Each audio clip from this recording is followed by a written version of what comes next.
Subscribe to our YouTube channel and press the bell icon to get the latest updates.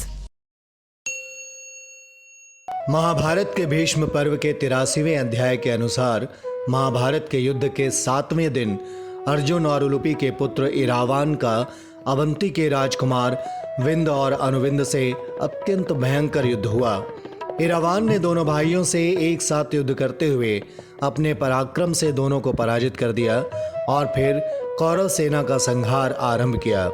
Bhishma पर्व के अनुसार 8वें दिन जब सुबलपुत्र शकुनी और कृतवर्मा ने पांडवों की सेना पर आक्रमण किया, तब अनेक सुंदर घोड़े और बहुत बड़ी सेना द्वारा सभी तरफ से घिरे हुए शत्रुओं को संताप देने वाले अर्जुन के बलवान पुत्र इरावन ने हर्ष में भरकर रणभूमि में कौरवों की सेना पर आक्रमण कर प्रत्युत्तर दिया।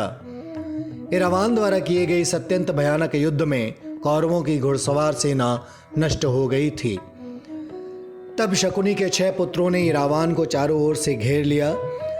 इरावान ने अकेले ही लंबे समय तक इन 6 से वीरतापूर्वक युद्ध कर उन सब का वध कर डाला। यह देख दुर्योधन भयभीत हो उठा और वो भागता हुआ राक्षस ऋष्यशृंग के पुत्र अलम्बुश के पास गया, जो पूर्व काल में किए गए बकासुर वध के कारण भीमसेन का शत्रु बन बैठा था। ऐसे में अलबुश ने इरावन से युद्ध किया।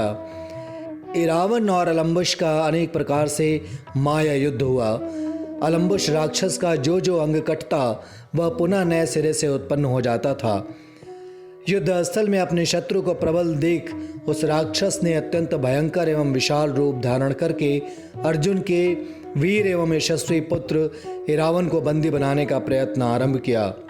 उस दुरात्मा राक्षस की माया देखकर क्रोध में भरे हुए इरावन ने भी माया का प्रयोग आरंभ किया।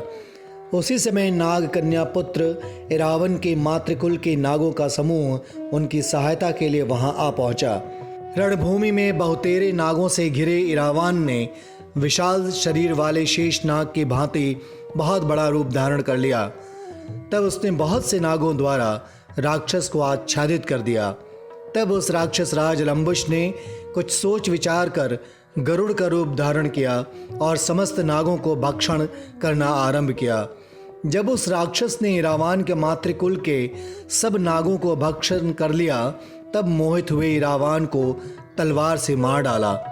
इरावान के कमल और चंद्रमा के समान कांतिमान और कुंडल एवं मुकुट से मंडित मस्तक को काटकर राक्षस ने धरती पर गिरा दिया। इरावान को युद्ध में मारा देख भीमसेन का पुत्र राक्षस घटोत्कच बड़े जोर से सिंहनाद करने लगा।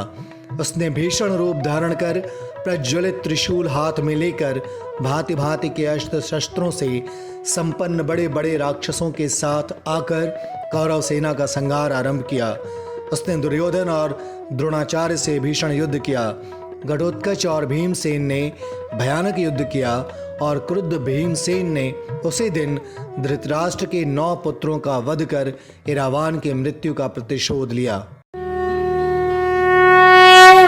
Subscribe to our YouTube channel and press the bell icon to get the latest updates.